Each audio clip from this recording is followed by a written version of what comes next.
Bonjour à tous, j'espère que vous allez excellemment bien. Aujourd'hui, on se retrouve pour parler cyclisme, pour faire la présentation du premier monument de la saison. Et oui, Milan-San Remo, la Classica Primavera. On va revenir un petit peu sur ce parcours de cette édition, les listes de départ.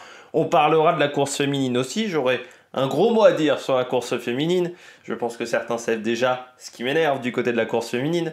Et on parlera stratégie, parce que là, il y aura une grosse partie stratégie dans cette vidéo. Enfin voilà, une belle vidéo bien complète pour vous expliquer Milan-San Remo, surtout pour ceux qui ne connaîtraient pas cette épreuve. N'hésitez pas à vous abonner à la chaîne, à réagir dans les commentaires, à mettre un pouce bleu, à partager la vidéo sur les réseaux sociaux, notamment auprès de vos proches, si vous pensez que ça peut les intéresser. Dans les commentaires, n'hésitez pas à me dire bien, qui sont vos favoris? Quelle est votre grosse cote pour cette épreuve? Si vous avez les moyens et que vous voulez soutenir mon travail, vous pouvez faire un super thanks. Ça se passe dans les commentaires. Vous pouvez également rajouter la petite cloche. Comme ça, vous êtes au courant des dernières vidéos qui viennent de sortir. La Breden Corsair Classic, je ne sais pas si je ferai un débrief de cette épreuve, mais si je fais un débrief, ça ne sera pas samedi, ça ne sera pas avant dimanche. Dimanche, Vendée Globe, ça c'est sûr. C'est acté. Le bilan du Vendée Globe, ça sera enregistré dimanche, ça sera en ligne dimanche. Voilà, donc le Vendée Globe, ça sera fini à partir de dimanche. Et puis on attaque le Tour de Catalogne à partir de lundi avec une vidéo par jour. Je pense qu'il n'y aura pas 2 vidéos par jour, il y aura une vidéo par jour, mais on fera à la fois le débrief de l'étape du jour et la présentation de l'étape du lendemain. Alors une présentation un petit peu plus raccourcie, mais une présentation quand même de l'étape du lendemain du côté du Tour de Catalogne. On regarde tout de suite donc Milan-San Remo. Oui, la course la plus longue de la saison chez les garçons, pas chez les filles. Parce que chez les filles, on s'est dit tiens, on va créer Milan-San Remo, mais ça serait con que ça soit plus long qu'une étape du Tour de France. Bah non, il y a déjà le mot Milan-San Remo. Qu'est-ce qu'elles vont nous faire chier les gonzesses à vouloir faire des kilomètres non plus? Ça fait un petit peu l'idée quand même, que l'on a de ce côté-là. Bon, comme je le dis toujours, le kilométrage sur les courses féminines, c'est une vaste blague. Comme notre ami David Lapartien n'a pas été élu président du CIO. C'est vrai que 4 voix contre 93, ça fait un peu mal dans la défaite. On dirait le score de Florian Philippot à la dernière élection présidentielle. Je ne sais même plus s'il était à la dernière élection présidentielle, mais les scores de Nicolas Dupont-Aignan. Ou de Fabien Roussel à la dernière élection présidentielle. C'est vrai que 4 contre 93, c'est comme les mecs qui se présentent à l'élection des délégués de classe et on vote pour quelqu'un qui n'était même pas candidat à l'élection des délégués de classe. Ça fait un peu une défaite de ce niveau-là, du côté de David Lapartien. Mais il va peut-être pouvoir enfin réfléchir sur les courses féminines et sur le développement du cyclisme féminin, parce que ça commence à me les gonfler sévère d'avoir des courses de cyclisme féminin qui aient un kilométrage absolument ridicule. Alors, ça, c'est dans les catégories élites. Il faudrait déjà, du côté des juniors, au championnat du monde, je rappelle toujours que les juniors au championnat du monde, chez les filles, c'est aux alentours de entre 70 et 80 km. Chez les garçons, c'est 115, 120, on va dire.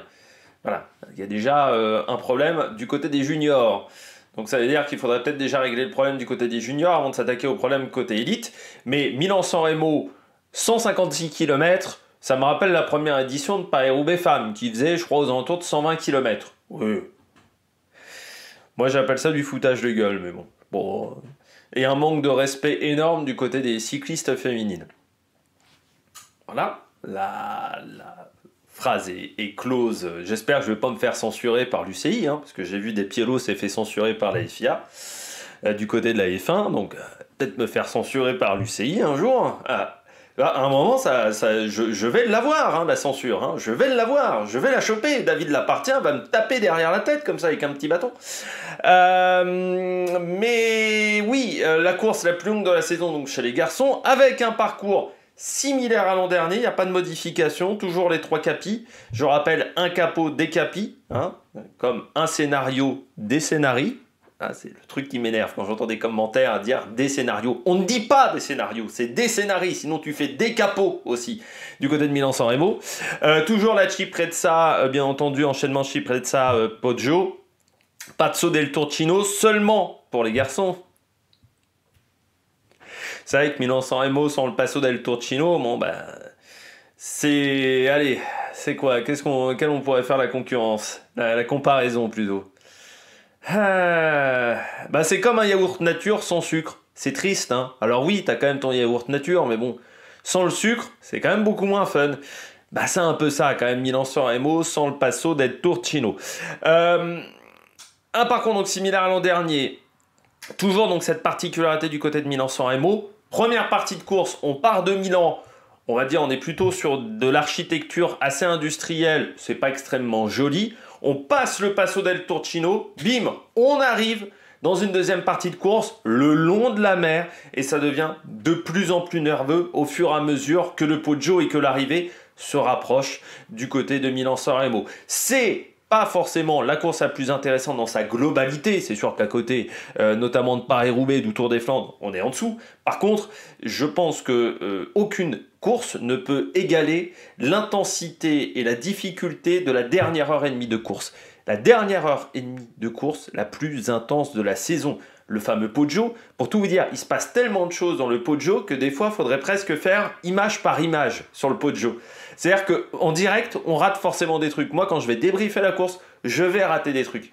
Parce que c'est tellement intense, il se passe tellement de choses que, voilà, à la fin de 1h30 ou de 2 heures de Milan-San Remo, je ressors autant lessivé qu'à la fin d'un Paris-Roubaix. Pourtant, Paris-Roubaix, je regarde en intégralité. Milan-San Remo, je ne regarde pas en intégralité.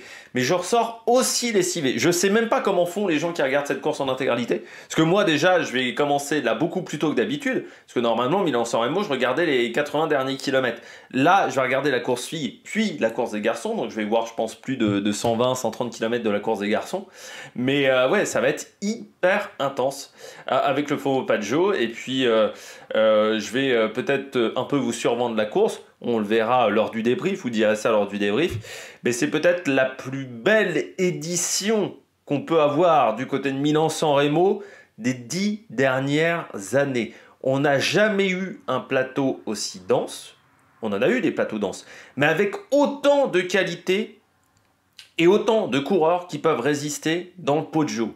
On a un plateau exceptionnel cette année. Ganna, Pedersen, Pogačar, Pidcock, Benelli même qui est en forme, et puis j'en passe parce qu'il y en a encore d'autres, des outsiders du côté de cette épreuve. De toute manière, on sait très bien que Milan-San Remo, c'est très dur de savoir les favoris parce qu'on peut sortir 20, 30, 40 noms facilement dans le peloton. Mais je pense qu'on va avoir une course très intéressante avec un plateau vraiment de très très grande qualité du côté des garçons. Et puis chez les filles, on a les grands noms qui sont là. Kopecky, Neviadoma, Vollering. On a aussi Voss, on a Balsamo, enfin on a tous les grands noms du côté du peloton féminin. Donc ça va être aussi très intéressant du côté de la liste de départ, moins du côté du parcours. Allez, en garde tout de suite ce parcours du côté de cette édition de Milan-San Remo. Le parcours de Milan-San Remo, on commence avec le parcours des garçons et on verra ensuite les petites différences avec le parcours des filles. Donc comme je vous disais, on part donc de Pavia, c'est dans la banlieue de Milan, on est à la sortie on va dire de Milan pour aller à San Remo, 291 km cette année.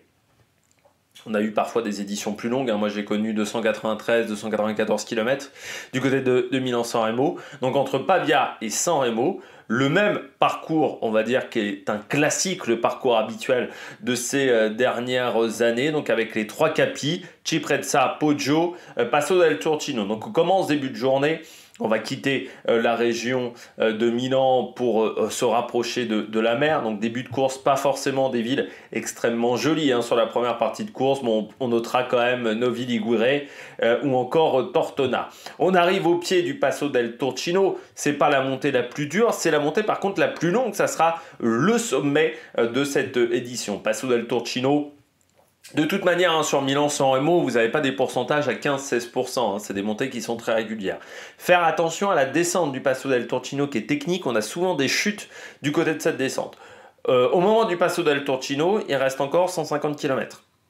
Donc on est encore très très loin de l'arrivée. Et on arrive ensuite sur une partie où on se rapproche de la mer, mais on est encore dans une période calme de la course, notamment à Renzano, Varazze ou encore Valdolicure. Par contre, faire attention à partir du kilomètre 152 jusqu'à l'arrivée, donc toute cette deuxième moitié de course, on est proche de la mer, on est proche de très belles cités balnéaires, notamment San Remo est connu pour accueillir le festival de la musique, mais également pour son casino. On est sur des stations balnéaires, ce qui veut dire aménagement routier. Il faut faire très attention, c'est très technique au niveau de l'aménagement routier, Milan-San Remo, donc il faut faire très attention, surtout que c'est toujours très tendu, faire attention aux chutes. On aura Loano, et à partir de Loano, grosso modo, de Finale Ligure, Loano, ça va commencer gentiment à accélérer avant Albenga, et ces dernières années, c'est Albenga où c'est le début des grosses hostilités entre Loano et Albenga. C'est là où on a les grosses hostilités. On est à 70 km de l'arrivée, voire un petit peu moins. Et c'est là où le peloton commence à se mettre en route, à accélérer. Pourquoi? Parce qu'on sera à une quinzaine, vingtaine de kilomètres des trois capis, Capomele, Capocervo, Capoberta. Capomele, c'est moyennement dur. Capocervo, c'est vraiment un faux plat montant, c'est pas très compliqué. Capoberta, c'est le plus dur des trois. Si vous devez retenir, le Capocervo, il est vraiment anecdotique. Capomele, on a souvent des coureurs qui se font lâcher au Capomele parce qu'ils ne sont pas dans une grande journée. Et ensuite, le Capoberta, on peut commencer à rouler vite du côté du Capoberta. Entre le Capoberta et la Ciprezza, vous voyez, c'est assez court. On a moins de 15 km entre les deux sommets. Donc ça, c'est également à prendre en compte. Et puis après, l'enchaînement dans les 30 derniers kilomètres, la Ciprezza, montée compliquée, avec une descente très technique du côté de la Ciprezza. Et ensuite, on enchaîne avec le Poggio di San Remo. L'approche, toujours technique du côté du Poggio di San Remo, on y reviendra. Et la descente, là aussi, faire attention notamment à cette petite goulotte.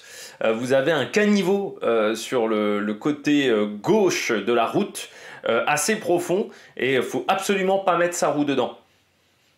Parce que si vous mettez votre roue dedans, c'est une clavicule directe au mieux.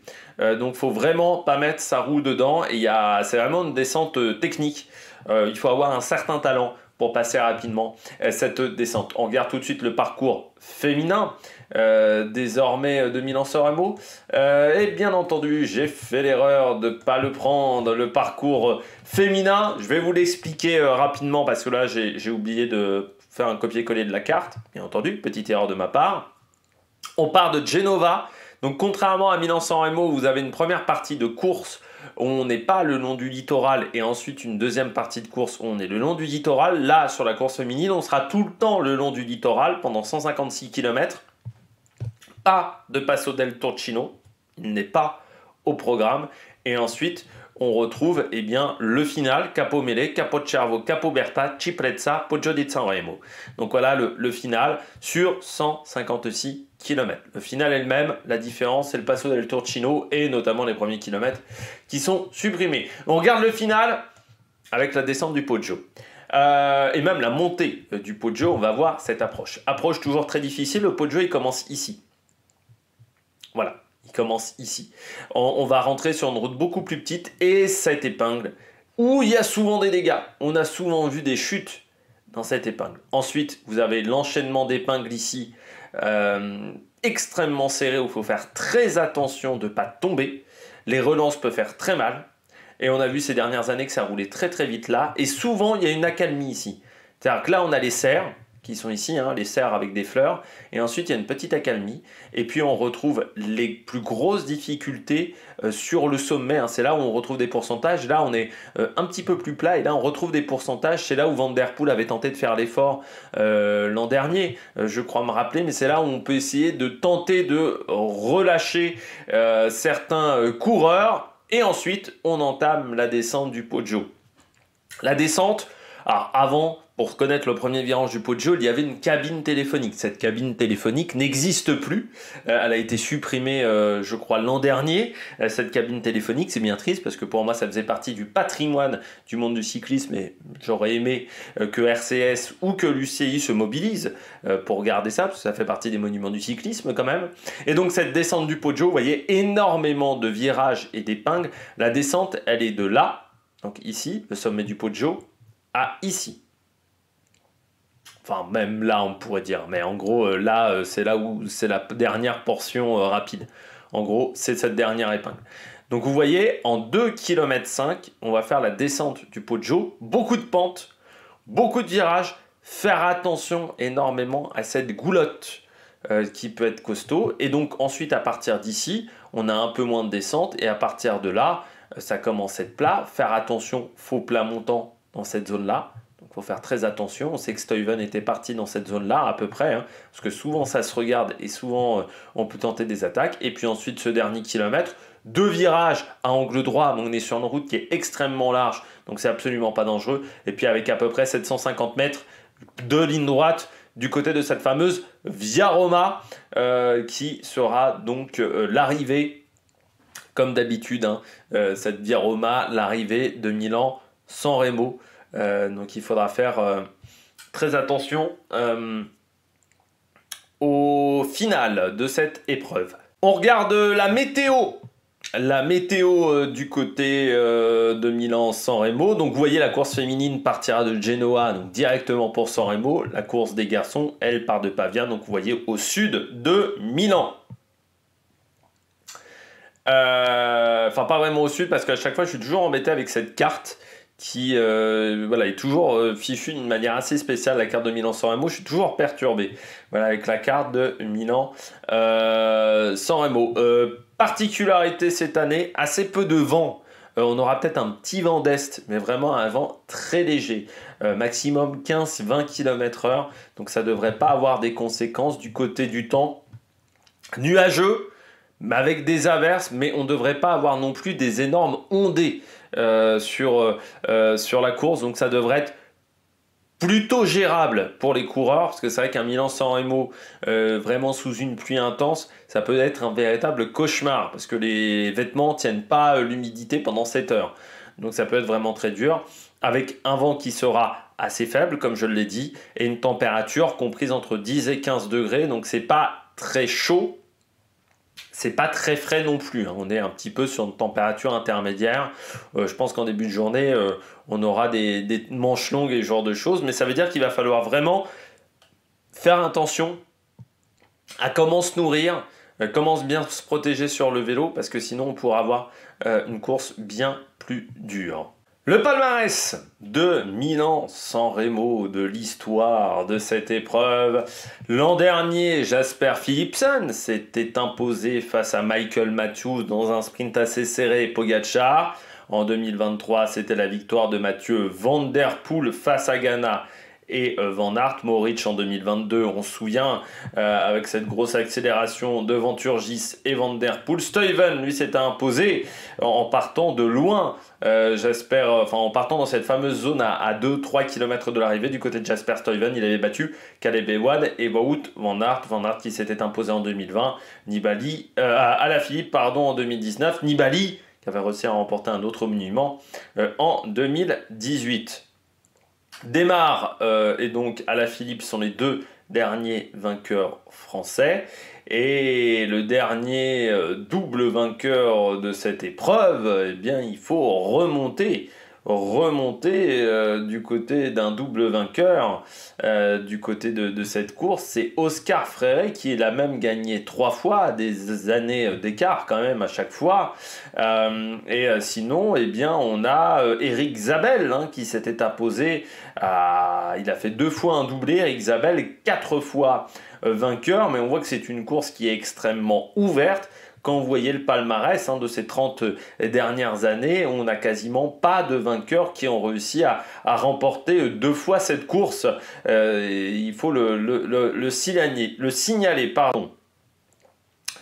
Parmi les vainqueurs français, on a Jalabert en 95, le doublé Fignon 88-89, qui je crois une année était parti du côté de la Ciprezza, Marc Gomez en 82 face à Alain Bondu, un petit peu à la surprise générale dans des conditions extrêmement fraîches. Eddy Merckx également s'est imposé sur cette course. Raymond Poulidor également en 1961, mais jamais Jacques Anquetil par exemple. Louison Bobet en 51, lui s'était imposé. Le premier vainqueur de cette course, c'est Lucien Petit-Breton. C'était en 1907 et on a eu également Eugène Christophe parmi les anciens vainqueurs du Tour de France ou encore Henri Pélissier en 1912, vainqueur, et puis du Alfredo Binda, notamment on a eu Gino Bartali, on a eu Fausto Coppi également vainqueur, ou aussi Rick Van Looy du côté des Belges. On regarde maintenant la stratégie du côté de cette épreuve. La stratégie, elle est simple. Il faut économiser le maximum d'énergie avant la dernière heure de course. Donc, c'est-à-dire, et même, je dirais, avant la Ciprezza Poggio. Donc, en gros, il faut économiser le plus d'énergie possible. Ça se fait donc par le placement. Il faut être bien placé, mais sans être trop devant, parce qu'il faut éviter au maximum de manger du vent, et puis faut pas faire d'efforts superflus. En fait, c'est vraiment ça. Il faut garder le maximum d'énergie, économiser le maximum de watts pour avoir la meilleure cartouche possible du côté du Poggio. C'est là où tout le monde va être à 100%. Donc, il faut économiser de l'énergie. Comment on économise de l'énergie? Avec le matériel. Et je pense que c'est la course où le matériel peut-être peut faire les plus gros écarts à l'arrivée entre les bons et les mauvais vélos. Il peut y avoir des grosses différences entre les vélos les plus aéros, les positions les plus aéros et ceux qui sont un peu moins efficaces dans ce genre de situation. Ça peut faire de gros écarts. Il faut bien manger, mais il faut être aussi intelligent dans sa nutrition. C'est-à-dire qu'il ne faut pas trop manger déjà, parce que de là à avoir des envies de vomir et être un peu lourd dans le final, avoir du mal parce qu'on digère énormément. Mais il faut bien manger et calculer à quelle heure manger quoi. C'est ça qui est très important sur un 1100 MO. On peut manger, il ne faut pas manger que du liquide, à part si on est vraiment fort là-dedans. Je sais que Balane, par exemple, le faisait. C'était que de l'eau, par exemple, qui prenait Balane, enfin de l'eau avec des sucres, hein, mais c'était que à base de liquide. Ce qu'il faut, je pense, c'est manger du solide en début de journée. Ok, on peut manger du solide pendant la première heure et demie de course. Même les 2 premières heures, ça pose pas de problème. Mais ensuite, il faut prendre des gels. Et sur la fin, je pense qu'il faut même peut-être que de l'hydratation avec beaucoup de sucre. Enfin, du sucre et tout type de sucre, hein, mais beaucoup de glucides. Parce que c'est vraiment sur la fin où il faut avoir le maximum d'énergie possible. Il faut bien boire, mais pas trop boire non plus. Et il faut faire attention, on boit beaucoup, certes, mais il faut faire pipi. Et les pauses pipi, il faut vraiment qu'elles vous coûtent le moins d'énergie possible également. Donc il faut vraiment les prévoir à l'avance et il ne faut pas faire une pause pipi juste avant la Ciprezza. Là, c'est juste plus possible. Donc il faut les calculer également, ces pauses pipi. C'est vraiment une course où la logistique est hyper importante. Il faut être prêt vraiment pour faire cette course. Il faut qu'il y ait une logistique du côté des coureurs qui soit importante pour que tout soit parfait. Du côté de la course, si on se reconcentre un petit peu sur la course, Pogačar il est obligé d'attaquer dès la Ciprezza et je pense même dès le Capoberta. Il ne pourra pas avant le Capoberta. En fait, il faut commencer à faire l'écrémage dès le Capoberta, quoi. Les deux, je dirais que le Capo Mele, les deux autres capots vont pas forcément permettre de faire des grosses différences. Par contre, dès le Capoberta, il faut mettre un rythme d'enfer. Il faut réussir à le tenir Capoberta, Ciprezza et sur le Poggio. Il faut faire de l'écrémage. Si on est encore à 50 ou 60 au pied du Poggio, Pogačar ne gagnera pas. Et il le sait. Parce que même à 15 ou 20, c'est pas sûr qu'il gagne, Pogačar. Mais s'il y a encore 50 coureurs, là c'est sûr qu'il ne gagnera pas. Donc il faudra être bien positionné à ce moment-là, parce que ça risque de visser extrêmement fort. On regarde tout de suite la liste de départ. La liste de départ donc, qui est à jour du 21 mars, il est 15h16. Donc en ce moment, il y a la Corsaille classique. On regarde tout de suite cette liste de départ du côté des garçons. Alpecin de Koenig, donc il vient avec Jasper Philipsen qui a confirmé sa participation. Lui qui est tombé du côté de Nokele. On aura également, donc bien entendu, Mathieu Van Der Poel. On pourrait compter également sur Caden Groves et Quinton Hermans. Du côté d'Arkea, Kevin Vauquelin sera peut-être une bonne carte comme Raúl Garcia Pierna. La Bahreïn Victorious, on part avec Mohoric, ancien vainqueur, Fred White également, ou encore Andrea Pasqualone du côté de la Cofidis. Alex Aramburu qui sera leur meilleure chance avec Jonathan Lastra du côté de la Décathlon AG2R. Bastien Tronchon, Pierre Gautera ou encore Victor Lafay. Mais une équipe quand même assez jeune pour cette épreuve. Du côté de la EF, Paulès Albanese ou encore Mikel Honoré et Madis Mikel. Du côté de la Groupama, on part avec Romain Grégoire, mais qui n'aura pas forcément l'équipe la plus solide autour de lui. Quentin Paché et Kevin Genietz. Du côté d'Ineos, on part avec Ghana, Axel Laurence également au départ et Guérin Thomas qui fera Milan-San Remo. Je pense que ça faisait depuis quelques... Je suis pas sûr qu'il l'avait fait les dernières années, Milan-San Remo. Intermarché bien avec Binyam Guermey, avec Bouzato ou encore Diane Smith. Du côté de Israël, on vient avec Pierre-André Côté, Mathis Nouvel ou encore Jack Stewart ou Corbin Strong. Du côté de la Lidl Trek, Ciccone, Milan ou encore Pedersen Badjoli. Du côté de la Lotto, là une équipe assez faible.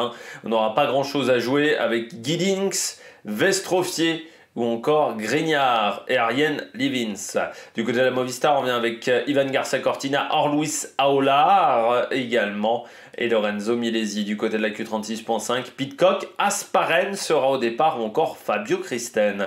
Du côté de la Red Bull Borans Grohe, Van Gils, Roger Adria ou encore Lorenz Pitti. Du côté de la Solution Tech, Vini Fantini, Christian Sbaragli, Jack Stewart ou encore Dušan Radjovic. Du côté de la Soudal Quickstep, on vient avec Eiko Bastian Cataneo ou encore Casper Pedersen, mais pas forcément la meilleure équipe au monde. Du côté de la Jayco Alula, Michael Matthews toujours présent, Mauro Schmidt ou Filippo Zana, la Picnic Postenel de Kenkol, Barguil, Combo au départ et Vermarque, l'américain. Du côté de la Visma Leasebike, Olaf Koy, Attila Valter ou encore Axel Zingler, mais pas de Matteo Jorgensen. Du côté de cette formation, la Tudor vient avec Julien Alaphilippe ou encore Alexander Krieger et Matteo Trentin toujours dans les bons coups.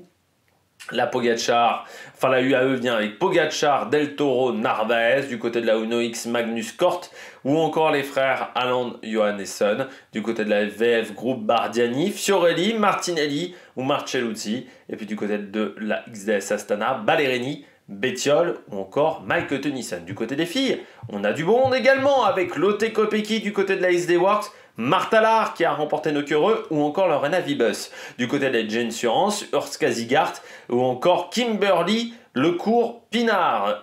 Du côté de l'équipe continentale, Arom Italia, on vient avec Fanny Bonini ou encore Eleonora Labella. Du côté de la Biping, on vient avec Linda Laporta ou encore Jean Kusova, du côté de cette formation, la Canyon SRAM vient avec Nevea Doma, qui est de retour après sa chute du côté du Etniusblatt. C'était Etniusblatt où elle était tombée. On aura Consoni et Chloé Deigert. Du côté de la Ceratisi, Sandra Alonso ou encore Jan Sulska. Du côté de la Cofidis, Victoria Gulman et Koppenburg. La EF Education vient avec Faulkner ou encore Kerbaol. La FDJ Suez vient avec Vollering ou encore Juliette Labousse. La Phoenix de Conint avec Castelline ou Puig Peters. Du côté de la Human Powered Health, Borghesi ou encore Romy Casper. La Isolement Premac Victoria, Per Giovanni sera au départ. La Laboral Kucha vient avec Fidenza ou encore Sant'Esteban. La Lidl Trek vient avec Balsamo ou encore Amanda Spratt. La Liv vient avec Mavi Garcia et Roseman Gagnon. La Movistar vient avec Liane Nippert ou encore Kat Ferguson, la jeune britannique. Kat Ferguson du côté de la Roland. On vient avec Griffin, avec Pironnet.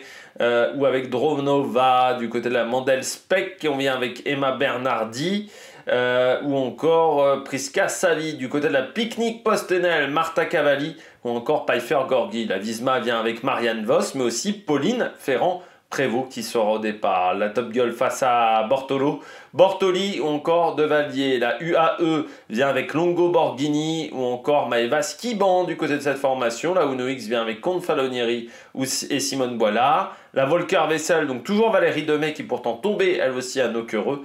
Et on aura également Eline Janssen. On regarde tout de suite mes favoris pour cette épreuve. Mes favoris chez les garçons. Je mets Pidcock. Pourquoi je mets Pidcock? Parce que Pidcock, je ne suis pas sûr qu'il sera distancé dans la montée.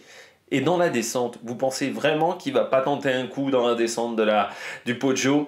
C'est le meilleur descendeur du monde avec Mohoric. Autant vous dire qu'il prendra le risque de faire la descente rapidement du côté de cette épreuve. Donc il faudra se méfier de Thomas Pidcock. Surtout qu'à Tirreno, la patte tournait extrêmement bien. Bien entendu, Ganna. Vous avez vu ce qu'il a fait du côté de Tirreno, impressionnant. C'est vrai que la descente, c'est pas forcément sa spécialité. Mais moi, je suis partisan du fait que ça va revenir de l'arrière. C'est-à-dire que même si un Pidcock arrive à s'isoler, je pense que d'autres coureurs arriveront à s'organiser pour revenir de l'arrière. Et à ce petit jeu-là, Ganna pourrait peut-être profiter d'un retour sur Pidcock, d'un petit moment de flottement et attaquer 1,5 km de l'arrivée et faire très mal avec ses qualités de rouleur. Mats Pedersen, alors je ne le vois pas forcément gagner au sprint, Mats Pedersen. Je pense qu'il a progressé en bosse, mais qu'il a perdu un petit peu au sprint. Par contre, il sera dangereux. Et est-ce que on roulera derrière Pedersen? Pas sûr. Est-ce que Pidcock, Ganna, Pogačar rouleront derrière Pedersen s'il accélère? C'est pas si sûr, donc il faudra s'en méfier. Et moi, je mets Narvaez. Pourquoi? Je me dis qu'UAE, ils vont s'apercevoir qu'ils seront trop nombreux au pied du Poggio. Et un Narvaez qui attaquerait un petit peu en éclaireur, et ce qui ferait que tout le monde regarderait derrière Pogačar qui ne suivrait pas, ça pourrait être la bonne opération. Et puis lui, dans un sprint à 15 ou 20, il est ultra rapide, Narvaez. Il ne faut pas le négliger, surtout si, imaginons, Pogačar fait le travail pour lui. Du côté des coureurs à suivre, Benelli. Moi, j'ai trouvé très bon sur Tirreno, Benelli. Alors, c'est vrai que c'est pas le coureur le plus... comment dire? C'est pas le coureur qui est le plus tranquille au niveau des efforts. Voilà. Pas Benelli, pardon. Qu'est-ce que je dis?